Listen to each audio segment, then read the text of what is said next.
एक भक्त क्या देखता है, वो देख रहा है कि हमारे पड़ोस में यानी दूसरा घर नाम नहीं ले रखा उस परिवार ने, और उनके सारे सुख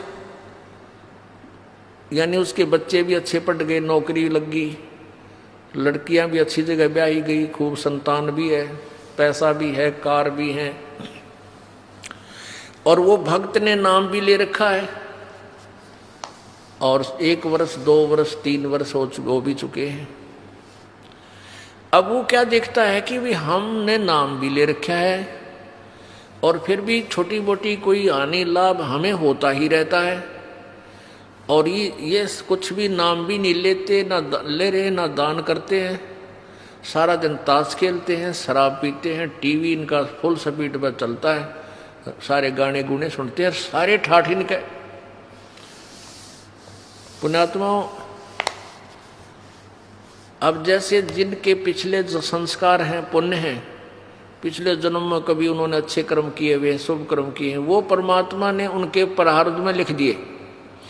अब वो उस जीवन में सारे ही प्राप्त करेंगे, और उनको वो किसी तरह बर्बाद करो, चाहे कुछ भी, चाहे डाके मारो, चोरी करो, लूटो खसोटो, शराब पियो, कितनी बकवाद करो, उनका पिछला जब तक पुण्य चलेगा तब तक उनको कोई आपत्ति नहीं आएगी।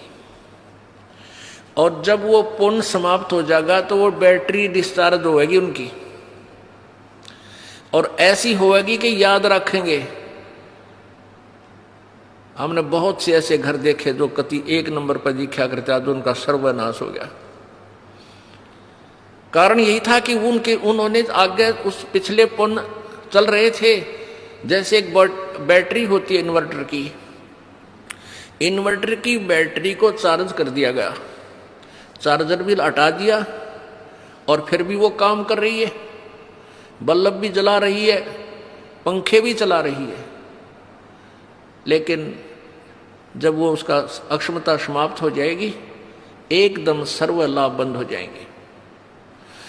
अब वो भक्त जो ये देख रहा है कि मैं भक्ति भी कर रहा हूं और फिर भी मेरे ऊपर कुछ ना कुछ ठूठा होती रहती है, तो पुण्यात्माओं, उस जो पड़ोसी को तू देख रहा था उसके पिछले पुण्य हैं और तेरे पिछले पुण्य नहीं है, और तेरे ऊपर वरदान समझो कि तेरे ऊपर आपत्ति आई और आपने परमात्मा की चाह बनी। और दुर्भाग्य उन आज झूठे सुख में सुखी उन प्राणियों का जो पिछले पुण्य से वो सुखी महसूस होते हैं, वो भगवान की चाह नहीं कर रहे, उनका दुर्भाग्य है।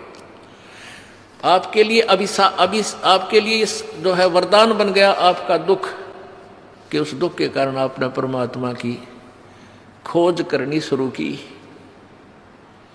और आपको रास्ता मिल गया। अब आपने चार्जर लगा दिया, आपकी पिछले जन्म की बैटरी चार्ज नहीं थी, वो पुण्य नहीं थे, अब आपने नाम रूपी चार्जर गुरुजी से उपदेश लेकर ये दोबारा कनेक्शन जोड़ दिया, वो चार्जर लग गया, आपकी बैटरी चार्ज होनी प्रारंभ होगी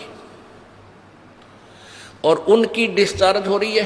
फिर देखना कुछ समय के बाद देखना दोनों का डिफरेंस क्या होगा। वो तो सर्वनाश को प्राप्त होंगे, तेरे घर में न्यारी बरकत होंगी, दुनिया देखा करेगी। ओहो, इतना सुख, ऐसी सुविधाएं। एक भक्त सत्संग में जा रहा था, परमेश्वर कबीर जी रह कराते रहते हैं रूपांतर करके समय समय पर, और भक्ति की स्थिति को बनाए रखते हैं। और काल ये चाहता है कि भक्त नास्तिक, सभी मानो नास्तिक हो जाएं, इनको ऐसा उल्टा ज्ञान दिवा दूं, ये साधना करें, इनसे कुछ लाभ मिले नहीं, और ये भूल जाए भगवान को। क्योंकि जो आस्तिक हैं वो भगवान की चाह में कहीं ना कहीं भटकते रहते हैं, और उनको भटकने वालों को परमात्मा किसी ना किसी तरीके से अपनी शरण में ग्रहण कर ही लेता है। इसलिए परमात्मा रह कराते हैं कबीर जी, और कहीं गुप्त रूप से कोई साधु संत का रूप धारण करके किसी नगरी में 10-5 वर्ष रह गए, किसी में 2 वर्ष रह गए, तो उनको बहुत सा लाभ दे जाते हैं और भगवान की स्थिति को पुनः स्थापित कर जाते हैं। तो कबीर परमेश्वर जी का एक, अब हम संत कहेंगे, वो थे मालिक ही, क्योंकि प्रारब्ध में परिवर्तन कबीर जी के अतिरिक्त कोई कर ही नहीं सकता, या उसका कोई कृपा पात्र संत वो परमात्मा ही भेजता है। तो ऐसे एक परमेश्वर कबीर जी के सत्संग में एक भगत जाया करता था। उसकी पत्नी ने उपदेश नहीं ले रखा था, वह विरोध करती थी, वो अन्य पूजाएं ही किया करती थी। उसकी पत्नी ने बताया था, उसकी पत्नी इन ज्योतिष वालों पर बड़ा विश्वास रखती थी। वो अपने पति की जन्म पत्री को लेकर एक ज्योतिषी के पास गई, भविष्यवक्ता के पास। उसने उसकी जन्म पत्री देखकर बताया कि तेरे पति की आयु इतने वर्ष है। उसने बहुत जंतर मंत्र भी करवाए कि मेरे पति की आयु बढ़ जाए, ये हो जाए। अब क्या था, अब वो चिंतित होगी कि भी मेरे पति की आयु इतनी है, और वो अपने पति को कहती कि तू ऐसे कर, वहां मेरे उसके पास चल, आप पर आपत्ति आने वाली है। वो कहने लगा मैं नहीं जा सकता कहीं भी, मुझे ज्ञान ऐसा प्राप्त हो गया, मेरे गुरुदेव के अतिरिक्त मेरी आपत्ति को आओ भी गी तो टालनिया नहीं। उसने ये ना बताई कि तेरी मृत्यु होगी, कदे चिंतित हो जावे, और आप दुखी रहा करती थी। अब उस ज्योतिष जिसने ये बताया था, उसने सारे जंतर मंत्र कर लिए, लेकिन कोई परिवर्तन उससे नहीं हुआ। उसने कहा कि बहन अब मेरे बस से बाहर की बात है, तेरे पति की रक्षा करना। वो एक पुण्य आत्मा था। देखो ये जो जन्म पत्रियां हैं, हस्तरेखाएं हैं, ये प्रभु द्वारा लिखे गए कोड वर्डों में हमारे भविष्य है, हमारा प्रारब्ध है। इसको जानने वाला बता तो देगा कि तेरे घर में ऐसा होगा, तेरे इस दिन वर्ष के बाद तेरी मृत्यु होगी, पक्की होगी, और हो जाती है। और कबीर परमेश्वर की कृपा से इस दास की शरण में आने के बाद आपको कोई ये कह दे तुम्हारी इस दिन मृत्यु होगी, और यहाँ का नाम ले लेना फिर नहीं होगी, वो एक्सटेंड होगी। ये वो परमात्मा जो आपकी आयु बढ़ा देता है। तो वो भक्त सत्संग में जा रहा था। जब वो सत्संग में जा रहा था तो रास्ते में उसी गांव का, नगर का एक व्यक्ति मिल गया। वो शराबी कबाबी आदमी, और वो सिनेमा देखने जा रहा था दूसरे उसी शहर में जिसमें वो सत्संग के लिए जा रहा था। पहले पैदल जाया करते थे, साधन नहीं थे, तो दोनों मिल गए, वहां हम सफर हो गए। एक दूसरे ने पूछा तुम कहाँ जा रहा है, वो कहने लगा मैं सत्संग में जा रहा हूँ। दूसरा बोला तू कहाँ से, पूछा तो कहाँ जा रहा है, मैं सिनेमा देखने जा रहा हूँ, और वहाँ शहर से शराब लाऊंगा, और वहाँ घूटी ला के फिर फिल्म देख के फिर आऊँगा। तो उस भगत से वो कहने लगा, वो शराबी, कि क्या रखा है तेरे सत्संग में, कुछ ना रखा वहाँ पर, ये तो मूर्ख बना रखे हो तुम इन संतों ने। आजा, खान पीन की उम्र है, आ चल मेरे साथ, सिनेमा देखेंगे, फिल्म देखेंगे, घूटी लावांगे, होटल में रोटी खावांगे। भक्त ने बोला बस भाई हम तो सत्संग में जाएंगे। काफी बात चलती रही, कहता रहा कुछ ना दे रहा भाई, देख हमारे ठाठ देख ले, और कुछ ये सब बकवादे हैं, ये उम्र कौन सी भक्ति करने की है, तो जवान पड़ा है, बुढ़ापे में देख लिए। पर वो नहीं माना भक्त। तो उधर चलते चलते वो रास्ते में उन्होंने पेशाब करने की इच्छा होगी दोनों को। एक राइट साइड में रास्ते से पेशाब करने चलेगा, एक लेफ्ट साइड में।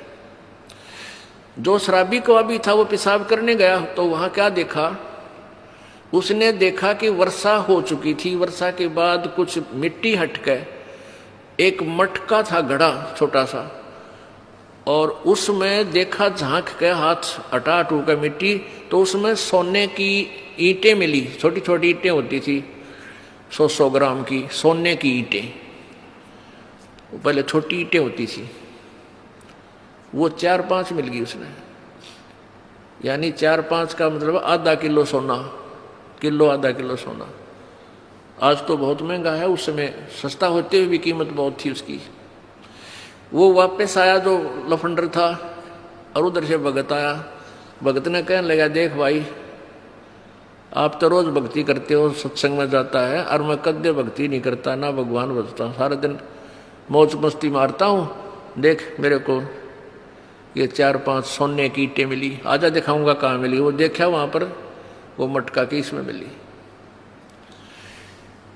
अब काल तो पूरा जाल डाला है अपने भगत पे, परमात्मा के भगत पे किसी तरह भक्ति छोड़ दे। फिर वो कहने लगा देख ले तो मान जा निकम्मे, आजा मेरी गेला गुटी छुटी लावांगे, चाल सैर सपट्टे करांगे। उस भगत के दिल में थोड़ा सा कच्चापनता आ गया, थोड़ा सा। और वो चलते चलते क्या था, चल रहे थे और रास्ते में उसके पैर में कांटा लग गया। ये बातें क्योंकि उसका ध्यान बट गया थोड़ा सा, वो कांटा लग गया और कांटा लाग के अंदर ही टूट गया। अब उसने सोची, वो कह रहा देख अब क्या करी रक्षा तेरे गुरुजी ने, यू कांटा भी लग गया तेरे।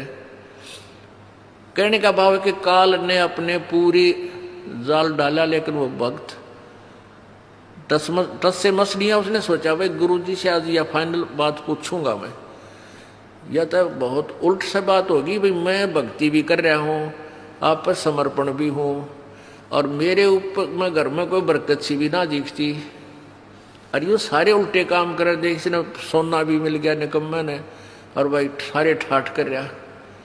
तो ये मन में सोच के गुरुजी के पास आ गया। अब गुरुजी ने पूछा बेटा क्या बात है, बहुत उदास नजर आ रहा है।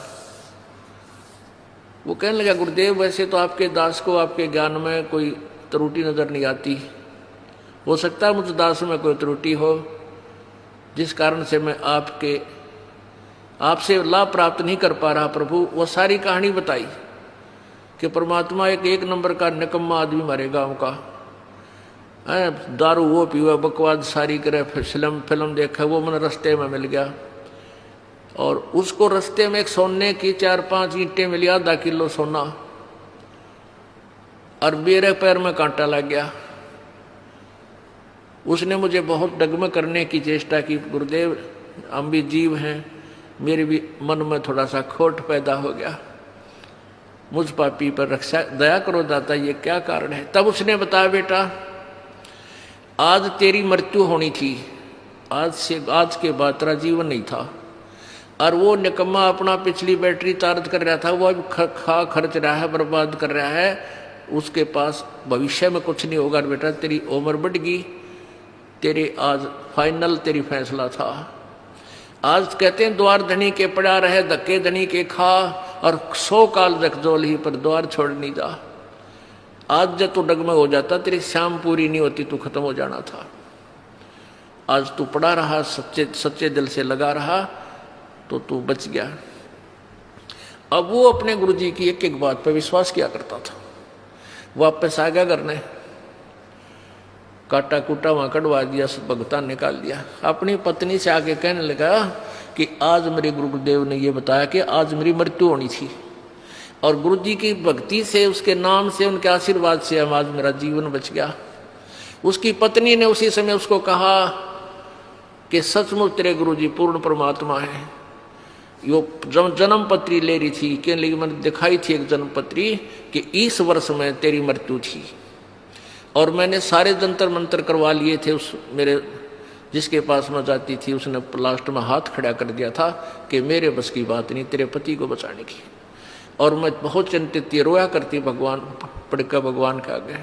तो उसकी पत्नी ने भी उपदेश लिया, और वो बालक का फिर उन बच्चों का पूर्व अच्छा जीवन रहा, काफ़ी लंबी आयु उसको प्राप्त हुई।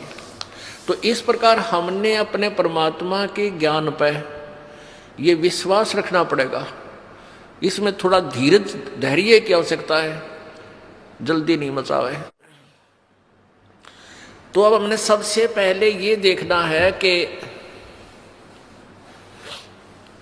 वो कौन परमात्मा प्रभु है जो हमारे प्रारब्ध के कर्म को नाश कर सकता है। वो पूर्ण ब्रह्म है, परम अक्षर ब्रह्म है। बहुत से ऐसे प्रमाण आपको मिलेंगे कि प्राणी जब दुखी हो जाता है वो संतों की तलाश करता है, उनसे फिर जाकर वो जंतर मंतर करवाता है। वो पहले तो उपदेश देते हैं, गुरु लोग कहते हैं ये नाम जप, ऐसे पूजा कर दे, ऐसे प्रसाद बांट दे, ऐसा कर दे, तुम्हारे पितर रुष्ट हो रहे हैं उनके 500 कपड़े रख दो। उसके बावजूद भी उनको कोई लाभ नहीं हो रहा, तो फिर वो संत क्या कह देते हैं कि भी ये तो तेरे प्रारब्ध में लिखा हुआ कष्ट है, तेने भोगना ही पड़ेगा। प्रारब्ध में जो लिखा गया है पाप, वो कर्म नाश नहीं होता। अब वो पुण्यात्मा जो दुखी था, वहाँ सुख की आशा लेकर गया था, वहाँ से उसको लाभ नहीं मिला। और ये जवाब मिल गया 2 वर्ष 3 वर्ष के बाद, फिर वो दूसरे संत के पास जाता है। वो दूसरे संत के पास भी उसकी यही क्रिया शुरू होती है, ऐसा कर दे, वैसा कर दे, ऐसा कर दे, नो बोल दे, ये जाप कर ले, इतना जाप ये कर ले, और फिर भी लाभ नहीं होता। फिर वो तीसरे के पास जाता है, फिर चौथे के पास जाता है, और अंत में नास्तिक हो जाता है।